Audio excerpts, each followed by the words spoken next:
Namaku Nisa, seorang guru yang baru saja resmi diangkat sebagai PNS. Belum sempat merasakan manisnya penempatan di kota, tiba-tiba datang surat mutasi.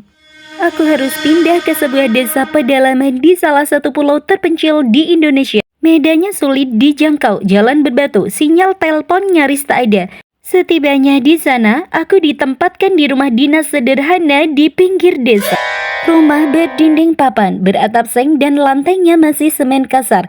Listrik sering padam, air pun harus kutimba dari sumur di belakang rumah. Seminggu berlalu, aku mulai terbiasa dengan rutinitas. Setiap pagi, aku berangkat ke sekolah mengendarai motor butut pinjaman kepala desa.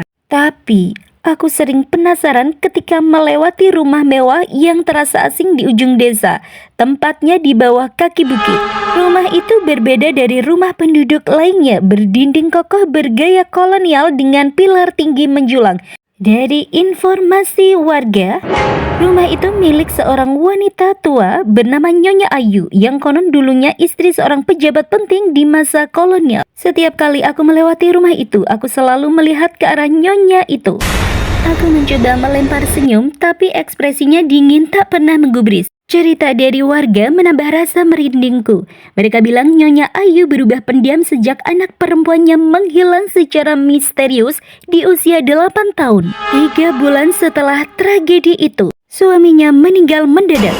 Hari itu, aku pulang dari sekolah. Aku melihatnya memperhatikanku dari balik tirai jendela. Seolah ada alasan tertentu kenapa aku yang baru datang ini begitu menarik perhatiannya. Malam itu, udara terasa lebih dingin dari biasanya. Angin berdesir kencang membawa aroma tanah basah. Saat mulai terlelap, aku tiba-tiba terbangun ketika terdengar suara nyanyian lirih anak perempuan di teras. Suara itu merdu tapi sendu. Dengan hati berdebar, aku mengintip dari lubang jendela. Mataku terbelalak. Di teras berdiri seorang anak perempuan kecil, berusia sekitar 8 tahun, mengenakan gaun pink sederhana. Tatapannya dingin, kosong, tapi langsung menembus ke arahku. Aku tercekat, napasku memburu. Kutatap lebih lama, lalu dengan nekat aku membuka pintu dan keluar. Aku berusaha bersikap tenang dan menyuruhnya masuk.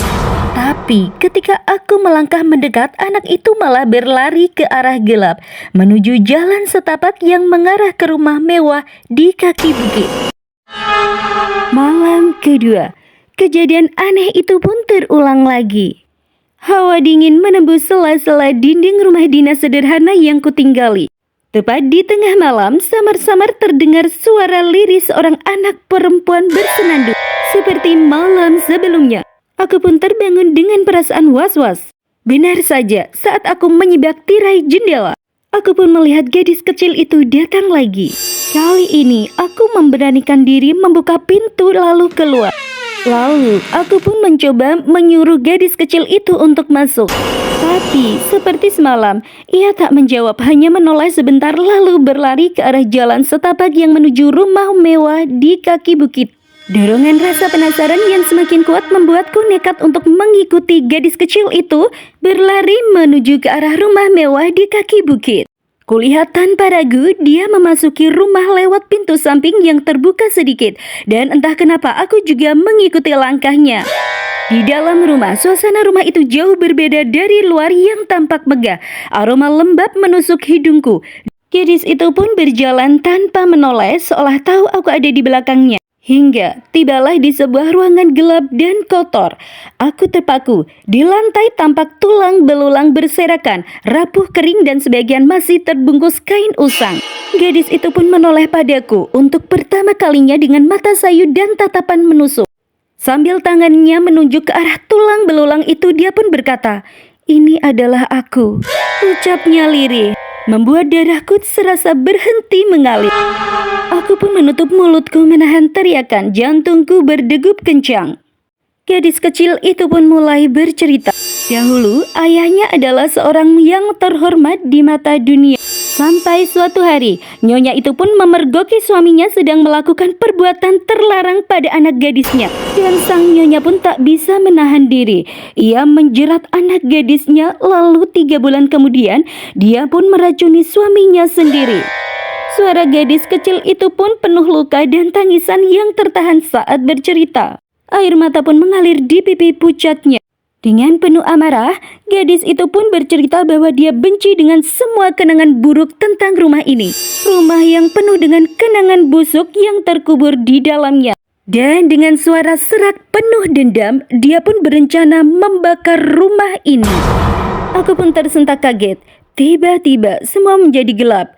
Saat aku membuka mata, aku tiba-tiba terbaring di ranjang rumah dinas. Nafasku tersengal, tubuhku basah oleh keringat dingin.